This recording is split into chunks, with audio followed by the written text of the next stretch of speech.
Hi, in this recording we're going to provide an alternate summary of both the PowerPoint slides from the seminar and from this week's lab. If you are looking for just the slides for this week's lab, then you can fast forward until you find that. So what we're going to do here is first a quick reminder of things coming up. Then we're going to talk about what it means to apply a theory, in this case the theory of discourse communities. We're going to talk about what constitutes good peer review feedback, in other words constructive feedback, and then we're going to look at a way in which you can practice doing feedback using the DCA exemplar. So let's start by talking about application of theory. Why we are talking about this is that what we are asking you to do in the discourse community analysis is to practice applying a theory to your work. In this case, the theory is that of discourse communities. But first, what do we mean by a theory? A good definition of a theory is a well-supported explanation.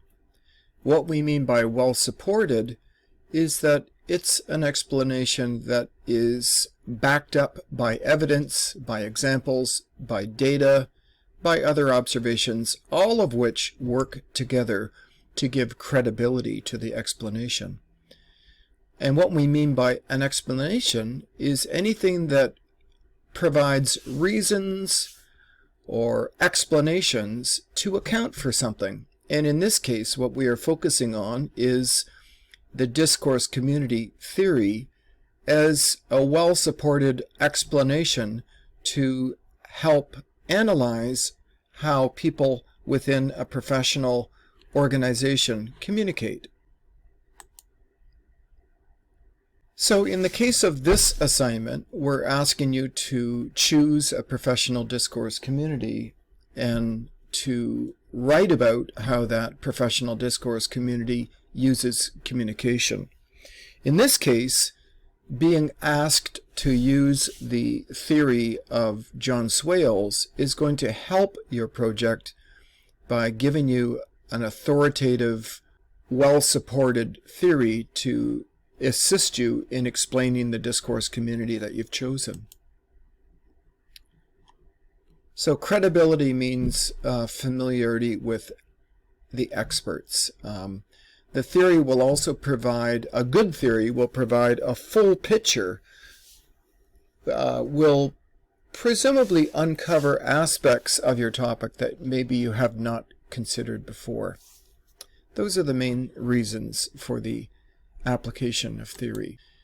Moving ahead to talking specifically about the discourse community analysis, and reading here directly from the assignment instructions on the course page, write an informal report using memo format that presents a careful observation and analysis of the communication that takes place in that community. In other words, in the professional discourse community that we're asking you to choose.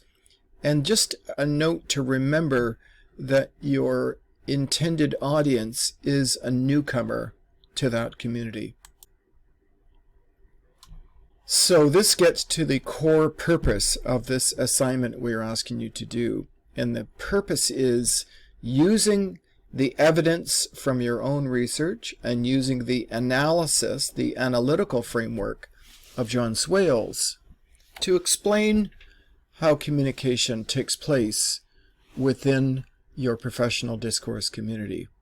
What we are doing is that we're starting with this explanatory framework, or we could call it a roadmap, and that is the theory of discourse communities that John Swales has provided to us. And then what we are adding to that framework is your own research about communication in your chosen professional discourse community. And then finally, in step 3 here, you are explaining that analysis to somebody who's a newcomer to the community. Things to watch out for in applying the theory of discourse communities. What we are not asking you to do is to prove the theory of John Swales.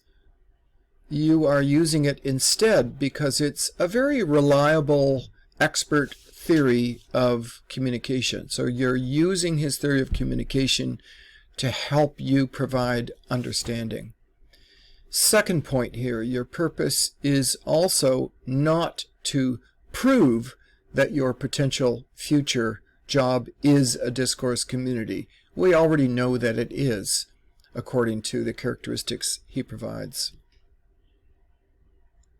So avoid statements like, this proves Swales' theory is correct. So we're not attempting to prove that your choice of discourse community is a discourse community, but we are using the ideas of John Swales to illustrate the ways in which it is a discourse community. So let's go to the second point on this slide. What we are asking you to do is to analyze and to explain communication within your discourse community to someone who's not familiar with it. The ideas of John Swales are pretty straightforward. Last week in seminar we provided an explanation of each of the 6 characteristics that he outlines. Your challenge is going to be using his ideas correctly for this assignment. And by the way, something specific. If you look at the instructions for the assignment, we're asking you to choose 3 or 4 of his characteristics. Now, in the fine print in the instructions, it's actually a little more specific than that. We have characteristics from John Swales numbered 1 to 6, and we are asking you to choose from characteristics 2, 3, 4, or 5. In other words, characteristics 2 to 5, because those are the ones that deal directly with communication. We're now going to switch gears here and talk about feedback, specifically peer feedback. And when we ask students about the kinds of experiences that they had last semester with feedback, and we ask them what kinds of feedback were helpful and what kinds of feedback were not helpful, the kind of thing we most often hear is that the most helpful feedback was feedback that was specific, that pointed to very specific things in one's writing that were strong and that worked well, and very specific things in one's writing that needed to be improved, and also provided specific feedback on ways that they could be improved, versus unhelpful feedback, which we hear is almost always feedback that is very, very general rather than specific. So here are some guidelines for effective peer review feedback. And this is important because in the lab next week, you are going to be putting this into practice by offering peer review to a fellow student. The first point here is do no harm. In other words, if you don't have anything constructive to say, then don't say it. So for instance, if the only thing that you can think of saying is, oh, this is really awesome, that's actually not constructive feedback. Better if you can point out something specific that the student did well. The second point here says to describe instead of judging. And by that, we want you to avoid sweeping judgments about someone else's writing. So for instance, it's not helpful at all to tell them that their grammar or their punctuation is very bad. What is helpful is if you can describe to them some specifics that may help them with that problem. So you might say, for instance, that in your first paragraph there are many places where you should be using commas and are not. So that's descriptive rather than judgmental. The third point follows on this, to observe rather than inferring or assuming. Now, when we infer or assume, that means we're jumping to a conclusion about somebody, or we're guessing something about their motives. So for instance, you may say, well, you really should be using spell check in your writing, but that's making an assumption that the person is not using that. What you could do instead is to offer a neutral observation that there appear to be a large number of spelling mistakes, and you might even point to which section of the assignment. So that's observing rather than making assumptions. The second last point here we've already spoken of. Be specific as possible rather than being vague or being too general. The last point here is about being supportive, and for this I want to move to the next slide. Here we have a very nice distinction being drawn between, in the left-hand column, critics, and in the right-hand column, critical friends. So critics are people who look at your writing in order to count up how many mistakes they can find. This sometimes can turn into a competitive exercise. You know, I can find more mistakes in your writing than you can find in mine. That's not a helpful way to move someone along. Somebody who looks at your writing in that way is going to hold you back. Let's just jump to the right-hand column. Somebody who's adopting the posture of a critical friend is looking to see your strengths as well as your weaknesses, is fundamentally starting from an attitude of wanting to help and wanting to move you forward. So what I always say to my students is, please give another student the quality of feedback and the kind of feedback that you will hope to receive yourself.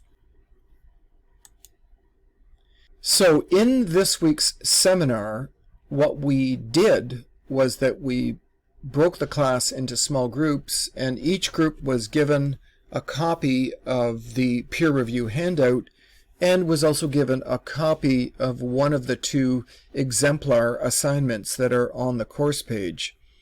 And we simply pretended that we were in a position to give that student constructive feedback. This is something that you could very easily do on your own by going to the course page, opening up either one of the 2 exemplars of this assignment, opening up the peer review handout, and doing a little practice session on your own about if you were giving that student constructive feedback, what kinds of things might you say, using that peer review handout as a guideline. And so this is just a follow-on in terms of the activity that we did in class. I'm going to move now to the slides for this week's lab session. So in this week's lab, the task was in-class activity 2, which is all about research, citation, and documentation. And it was focused very specifically on the discourse community analysis assignment. So what I'm going to do here is to read a little bit from the instructions for the discourse community analysis. So as you know, for the assignment, we're asking you to conduct some research. And part of this quotation is, your research will be based on information gathered from secondary sources. We are also noting that you could include information from primary research conducted in the form of an interview. But for purposes of this in-class activity, our focus is on a source of information gathered from a secondary source. In other words, going online to conduct some research. The other thing that we are making reference to in this activity is the requirement from the assignment that your report includes at least one direct quotation that is cited according to APA. Let's go to the precise instructions for this in-class activity, and here they are. First, we want you to find a source online that is directly related to your professional discourse community. In other words, your Fleming program. If you're in business, that's what we're looking for. If you're in nursing, that's what we're looking for. If you're in HR, so on. So we're looking for a source that is directly related to your Fleming program and which also contains information about how this professional community uses communication. Or as we've put it here, information about the communication requirements of this community. So we're finding a source that is related to your program and which also discusses communication. Then we're asking you to write one sentence that quotes from this source, and then you're going to cite the source. We have provided an example here in italics about the kind of thing that we're asking for. So find a source, write a sentence that quotes from the source, and then the next step is to create a reference entry for your source in APA format and list it below the sentence that you wrote. So let's just sum up what is the end result of what you're doing in this activity. You are finding a source that is appropriate. You are writing a sentence that quotes from this source and cites it. Then you are including a reference entry for that source. We're asking you, whether you are working in Word or Adobe, to save the file and then to submit it to the Dropbox for in-class activity number 2. The Dropbox for in-class activity number 2. Thank you.